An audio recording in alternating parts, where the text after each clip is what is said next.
ओम श्री सद्गुरु परमात्मने नमः।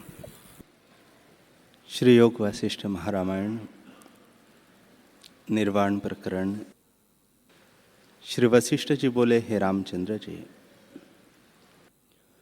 बालपन में महादीन और परवश होता है। यौवन की अवस्था में काम आदि के वश हुआ स्त्री में रत रहता है और वृद्ध अवस्था में चिंतामग्न होता है।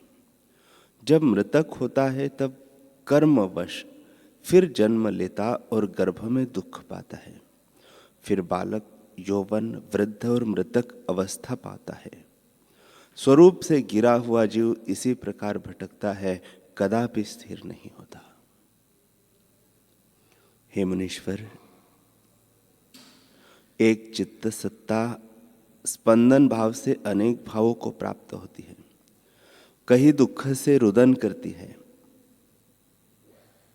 कहीं दुख भोगती है, कहीं स्वर्ग में देवांगना, पाताल में नागिनी, असुरों में असुरी, राक्षसों में राक्षसी, वनकोट में वानरी, सिंहों में सिंही, किन्नरों में किन्नरी, हरिणों में हरिणी, विद्याधरों में विद्याधरी, गंधर्वों में गंधर्वी, देवताओं में देवी इत्यादि जो रूप रखती है, सो चैतन्य मुखत्व जीव कला ही है। क्षीर समुद्र में वह विष्णु रूप होकर स्थित होती है। ब्रह्मपुरी में ब्रह्मा रूप होती है। पंचमुख होकर रुद्र होती है और स्वर्ग में इंद्र होती है। तीक्ष्ण कला से दिन का कर्ता सूर्य होती है और क्षण, दिन, मास, वर्ष का विभाग करती है। वही चंद्रमा होकर रात्रि करती है और काल होकर नक्षत्र मंडल को घुमाती है। कहीं प्रकाश, कहीं तम, कहीं बीज, कहीं पाषाण, कहीं मन होती है। कहीं नदी होकर बहती है तो कहीं फूल होकर फूलती है। कहीं भंवर होकर सुगंध लेती है, कहीं फल होकर दिखती है और कहीं वायु होकर चलती है। कहीं अग्नि होकर जलाती है, कहीं बर्फ बनती है और कहीं आकाश होकर देख पड़ती है। हे मुनीश्वर, इसी प्रकार सर्वगत सर्वात्मा सर्वशक्ति सत्ता से एक ही रूप चित्त शक्ति और आकाश से भी निर्मल है। जीव जैसे चेतता है वैसा ही होकर स्थित हुआ है। जैसी जैसी भावना करता है शीघ्र ही उसका वैसा रूप हो जाता है, परंतु वह स्वरूप से भिन्न नहीं होता। जैसे समुद्र में फेन तरंग होकर बहते हैं, परंतु जल से भिन्न नहीं, जल ही जल है, वैसे ही चित्त शक्ति अनेक रूपों को रखती है, परंतु चैतन्य से भिन्न नहीं होती।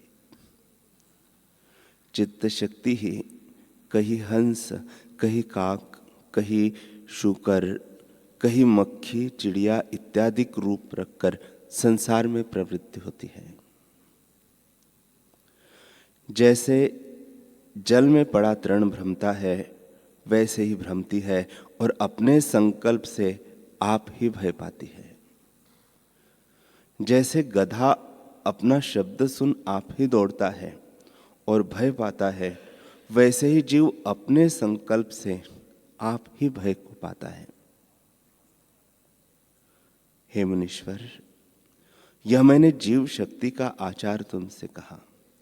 इसी आचार को ग्रहण करके बुद्धि नीच पशु धर्मिणी हुई है और स्वरूप के प्रमाद से जैसा जैसा संकल्प करती है वैसी ही वैसी कर्म गति को प्राप्त हो शोकातुर होती है, अनंत दुख पाती है और अपने मोह से ही मलिन होती है।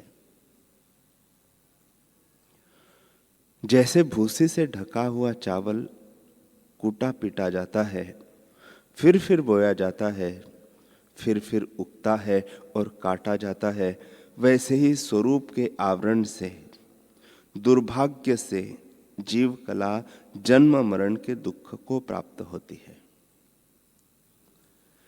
जैसे भर्ता रहित स्त्री शोक से व्याकुल होती है, वैसे ही जीव कला कष्ट पाती है।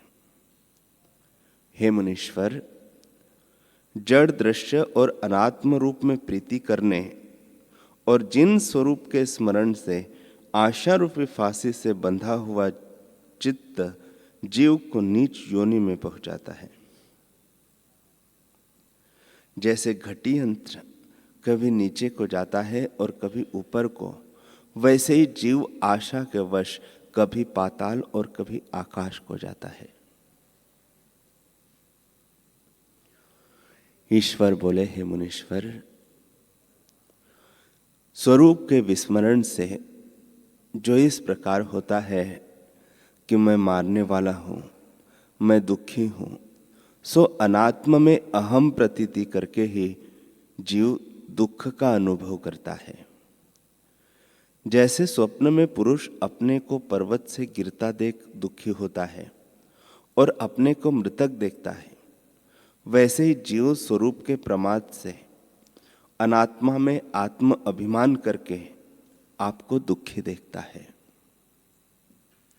हे मुनीश्वर, शुद्ध चैतन्य तत्व में जो चित्त भाव हुआ है, वही चित्त कला चेतने से जगत का कारण हुआ है, परंतु वास्तव में स्वरूप से भिन्न कुछ नहीं। जैसे जैसे चित्त कला चेतती गई है, वैसे ही वैसे जगत होता गया है। वह चित्त का कारण भी नहीं हुआ, और जब कारण ही नहीं हुआ तब कार्य किसको कहिए। हे मुनीश्वर, न वह चित्त है, न चेतन है, न चेतने वाला है, न दृष्टा है, न दृश्य है और न दर्शन है। जैसे पत्थर में तेल नहीं होता, न कारण है, न कर्म है और न कारण इंद्रिया है। जैसे चंद्रमा में शामता नहीं होती, न वह मन है और न मानने योग्य दृश्य वस्तु है। जैसे आकाश में अंकुर नहीं होता, न वह अहंता है, न तम है और न दृश्य है। जैसे शंख को शामता नहीं होती। हे मुनीश्वर, न वह विविध या अनेक है, न विविधता रहित एक है। जैसे अणु में सुमेरु नहीं होता, न वह शब्द है, न स्पर्श का अर्थ है। जैसे मरुस्थल में बेल नहीं होती, न वस्तु है, न अवस्तु है। जैसे बर्फ में उष्णता नहीं होती, न शून्य है, न अशून्य है, न जड़ है, न चेतन है। जैसे सूर्य मंडल में अंधकार नहीं होता। हे मुनीश्वर, शब्द और अर्थ इत्यादि की कल्पना भी उसमें नहीं है। जैसे अग्नि में शीतलता नहीं होती, वह तो केवल केवली भाव अद्वैत चिन्मात्र तत्व है। स्वरूप से किसी को कुछ भी दुख नहीं होता। हे मुनीश्वर, जगत और असत जानकर अभाव ना करना और आत्मा को सच जानकर भावना करना, इस भावना से सब अनर्थ निवृत्त हो जाते हैं। पर यह और किसी उपाय से नहीं प्राप्त होती, अपने आप ही प्राप्त होती है और अनादि ही सिद्ध है। जब उस आत्मा की ओर भावना होती है तब सब भ्रम मिट जाते हैं, और जब अनात्म भावना होती है तब उसका पाना कठिन होता है। जो यत्न के साथ है सो यत्न बिना नहीं पाया जाता।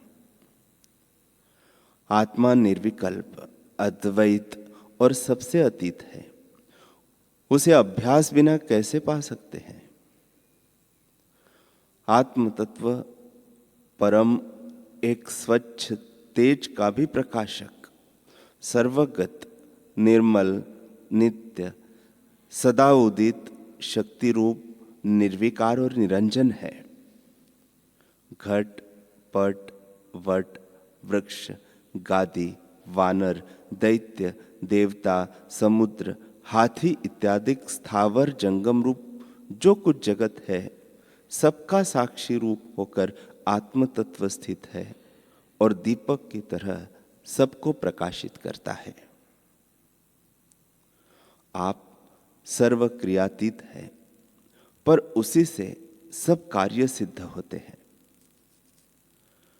वह सर्व क्रिया संयुक्त भासित होता है और सर्व विकल्प से रहित जड़वत भी भासित होता है, परंतु वास्तव में परम चैतन्य है।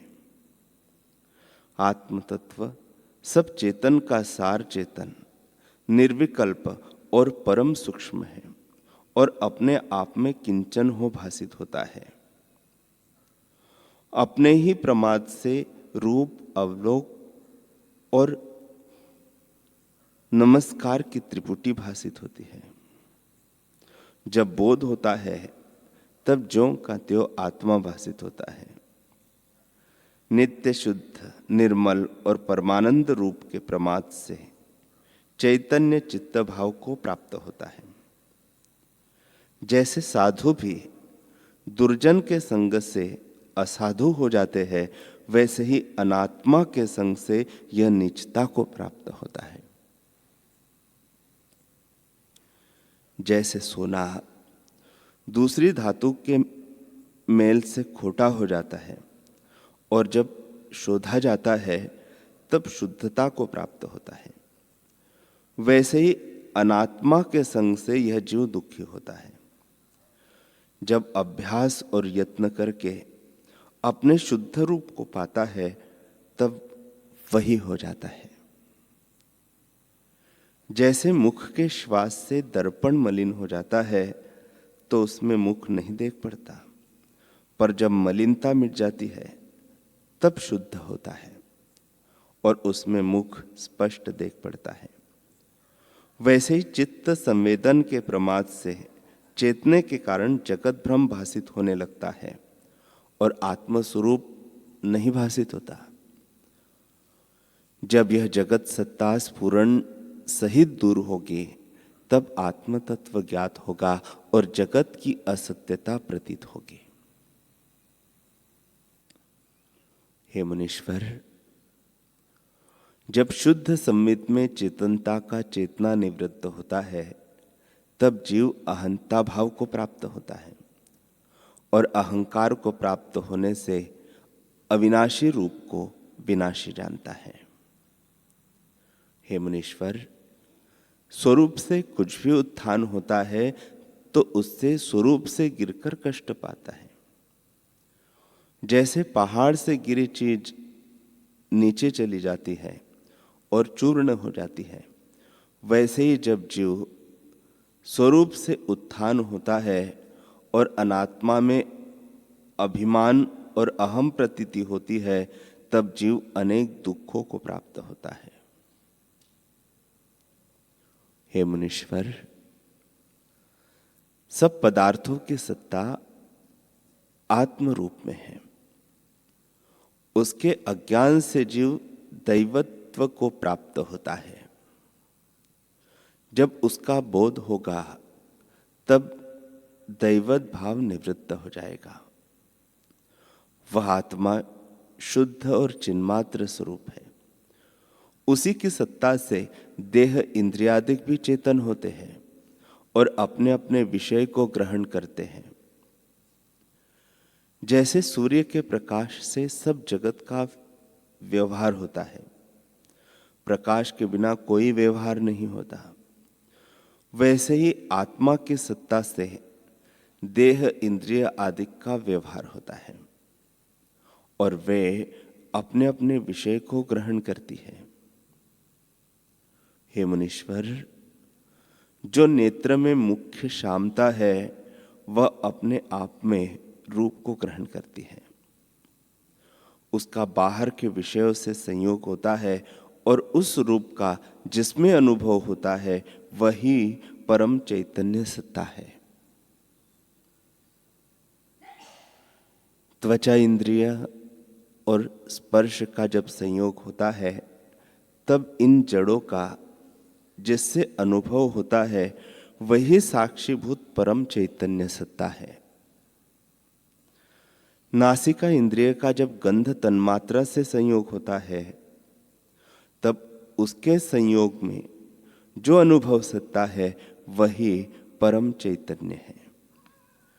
इसी प्रकार शब्द, स्पर्श, रूप, रस, गंध, इन पांचों विषयों को श्रोत्र, नेत्र, त्वचा, रसना, नासिका, इन पांचों इंद्रियों से मिलकर जानने वाला साक्षीभूत परम चैतन्य आत्म तत्व है। वह मुख्य संवित परम चैतन्य कहता है। और जो बहिर्मुख चेतकर दृश्य से मिला है वह मलिन चित्त कहता है। जब वही मलिन रूप अपने शुद्ध स्वरूप में स्थित होता है तब वह शुद्ध होता है। हे मुनीश्वर, यह सब जगत आत्म स्वरूप है और शिलाघन किनाई अद्वैत और सब विकारों से रहित है। इसका न उदय होता है और न अस्त। संकल्प के वश से जीव भाव को प्राप्त होता है और संकल्प के निवृत्त होने पर परमात्म रूप हो जाता है। हे मुनीश्वर, आदि चित्त कला जीव रूपी रथ पर आरूढ़ है। जीव अहंकार रूपी रथ पर आरूढ़ है। अहंकार बुद्धि रूपी रथ पर आरूढ़ है। बुद्धि मन रूपी रथ पर आरूढ़ है। मन प्राण रूपी रथ पर चढ़ा है और प्राण इंद्रिय रूपी रथ पर चढ़े हैं। इंद्रियों का रथ देह है और देह का रथ पदार्थ है। जो कर्म इंद्रिया करती है उसी के वश होकर जरा मरण रूपी संसार पिंजड़े में भ्रमती है। इस प्रकार यह चक्रा चलता है और उसमें प्रमाद करके जीव भटकता है। हे मुनीश्वर, आत्मा का आभास यह चक्र विरूप है। जैसे स्वप्नपुर में जो नाना प्रकार के पदार्थ भासित होते हैं वे वास्तव में कुछ नहीं है, वैसे ही यह जगत वास्तव में कुछ नहीं है। जैसे मृग तृष्णा की नदी भ्रम से भासित होती है, वैसे ही यह जगत भ्रम से भासित होता है। हे मुनीश्वर, मन का रथ प्राण है। जब प्राण कला चेतना से रहित होती है तब मन भी स्थिर हो जाता है और जब मन के स्थिर होने पर मन का मनन भी शांत हो जाता है। जब प्राण कला चेतती है तब मन का मनन भी चेतता है और जब प्राण कला स्थिर होती है तब मनन निवृत्त हो जाता है। जैसे प्रकाश बिना पदार्थ नहीं दिखते और वायु के बिना धूल नहीं उड़ती, वैसे ही प्राण के स्फुरण से रहित मन शांत हो जाता है। जैसे जहां पुष्प होते हैं वहां गंध होती है और जहां अग्नि है वहां उष्णता होती है, वैसे ही जहां प्राण स्पंद होता है वहां मन भी होता है। हृदय में जो नाड़ी है उसमें प्राण स्वतः चेतते हैं और उसी से मनन होता है। संवित स्वच्छ रूप है, वह जड़ चेतन सर्वत्र भासती है और संवेदन प्राण कला में चेतती है। हे मुनीश्वर, आत्मसत्ता सर्वत्र अनुस्थित होने पर भी जहां प्राण कला होती है वही भासित होती है और जहां प्राण कला नहीं होती वह भासित नहीं होती। जैसे सूर्य का प्रकाश सब जगह होता है, परंतु जहां उज्जवल स्थान जल अथवा दर्पण होता है वही प्रतिबिंब पड़ता है और जगह नहीं।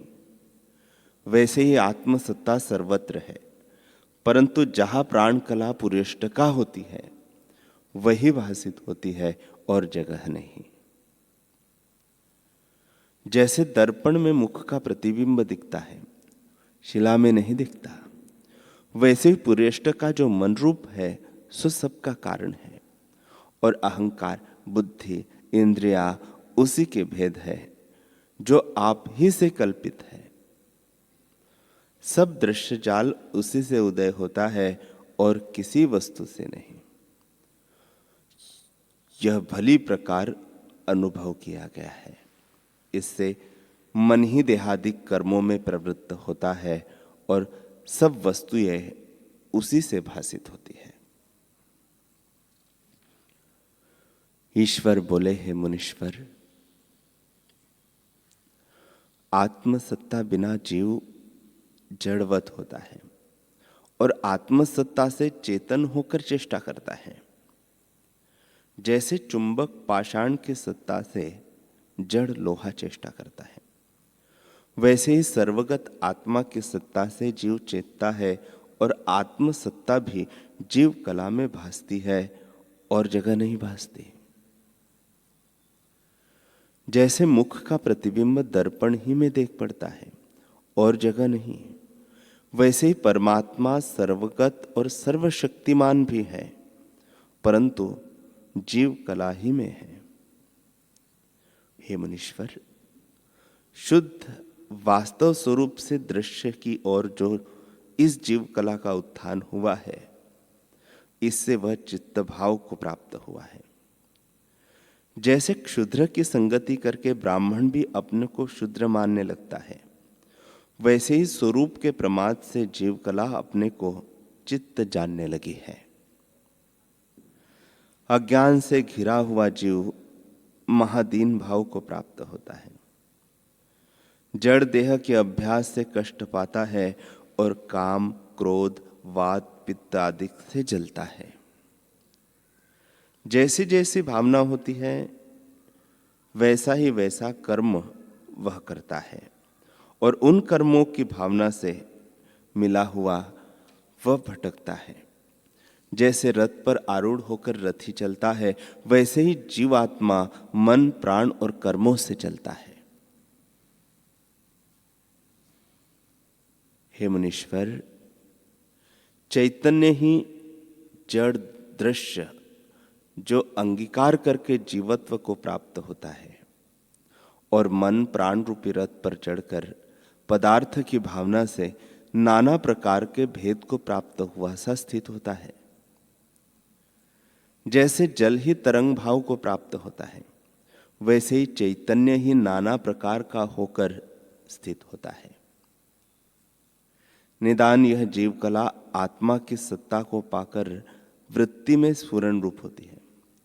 जैसे सूर्य की सत्ता को पाकर नेत्र रूप को ग्रहण करते हैं, वैसे ही परमात्मा की सत्ता पाकर जीव वृत्ति में चेतता है और परमात्मा चित्त में स्थित हुआ स्फुरण रूप दिखता है। जैसे घर में दीपक होता है तब प्रकाश होता है, दीपक बिना प्रकाश नहीं होता। अपने स्वरूप को भुलाकर जीव दृश्य की ओर लगा है। इसी कारण आधि व्याधि से दुखी होता है। जैसे जब कमल डंडी के साथ लगता है तब उस पर भौरे आकर बैठते हैं, वैसे ही जब जीव दृश्य की ओर लगता है तब दुख होता है और उससे जीव दीन हो जाता है। जैसे जल तरंग भाव को प्राप्त होता है, वैसे ही जीव अपनी क्रिया है और उसी से बंधन को प्राप्त होता है। जैसे बालक अपनी परछाई को देखकर आप ही अविचार से भय पाता है, वैसे ही अपने स्वरूप के प्रमाद से जीव आप ही दुख पाता है और दीनता को प्राप्त होता है। हे मुनीश्वर, चित्त शक्ति सर्वगत और स्वयं सिद्ध है। उसकी अभावना करके जीव दीनता को प्राप्त होता है। जैसे सूर्य बादल से घिर जाता है, वैसे ही मूढ़ता से आत्मा का आवरण होता है। पर जब प्राणों का अभ्यास करता है तब जड़ता निवृत्त होती है और अपने आत्मरूप का स्मरण हो आता है। जिनकी वासना निर्मल हो चुकी है वह स्थिर और एक रूप हो जाती है। वे जीव जीवन मुक्त होकर चिरकाल तक जीते हैं और हृदय कमल में प्राणों को रोककर शांति को प्राप्त हो जाते हैं। जब काष्ठ और मिट्टी के ढेले की तरह देह गिर पड़ती है तब पुर्यष्टका आकाश में लीन हो जाती है। जैसे आकाश में पवन लीन होता है वैसे ही उनका मन पुर्यष्टका वही लीन हो जाती है। हे मुनीश्वर, जिनकी वासना शुद्ध नहीं हुई उनकी पुर्यष्टका मृत्यु काल में आकाश में स्थित होती है और उसके अनंतर फिर स्फुरित होती है।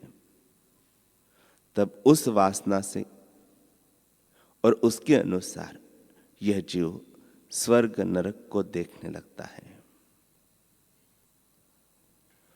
जब यह शरीर मन और प्राण से रहित होता है तब शून्य रूप हो जाता है। जैसे पुरुष घर को त्याग कर दूर चला जाए वैसे ही मन और प्राण शरीर को त्याग कर और जगह चले जाते हैं और शरीर शून्य हो जाता है। हे मुनीश्वर, चित्त सत्ता सर्वत्र है, परंतु जहां पुर्यष्टका होती है वही भासित होती है और चेतन का अनुभव होता है, अन्यत्र नहीं होता। हे मुनीश्वर, जब यह जीव शरीर को त्यागता है तब पंच तन्मात्रा को ग्रहण करके अपने संग ले जाता है और जहां इसकी वासना होती है वहां पहुंचता है। प्रथम इसका अंतभाग शरीर होता है, फिर दृश्य के दृढ़ अभ्यास से वह स्थूल भाव को प्राप्त हो जाता है और अंतवाहकता भूल जाती है। जैसे स्वप्न में भ्रम से स्थूल आकार देखता है वैसे ही जब वह मोह करके मरता है तब अपने साथ स्थूल आकार को देखता है। फिर स्थूल देह में अहम की प्रतीति करता है और उससे मिलकर कर्मों को करता है। तब असत्य को सत्य मानता है और सत्य को असत्य जानता है। इस प्रकार वह भ्रम को प्राप्त होता है। जब सर्वगत चिदंश से जीव मनरूप होता है तब जगत भाव को वह प्राप्त होता है।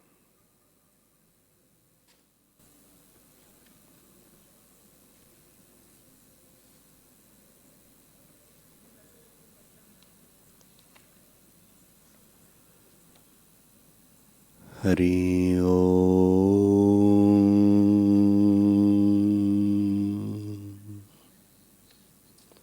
हरि ओम।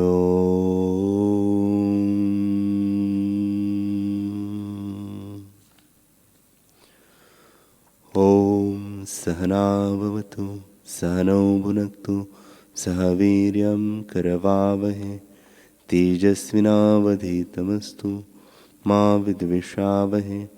ओम शांति शांति शांति। श्री सद्गुरुदेव भगवान की जय।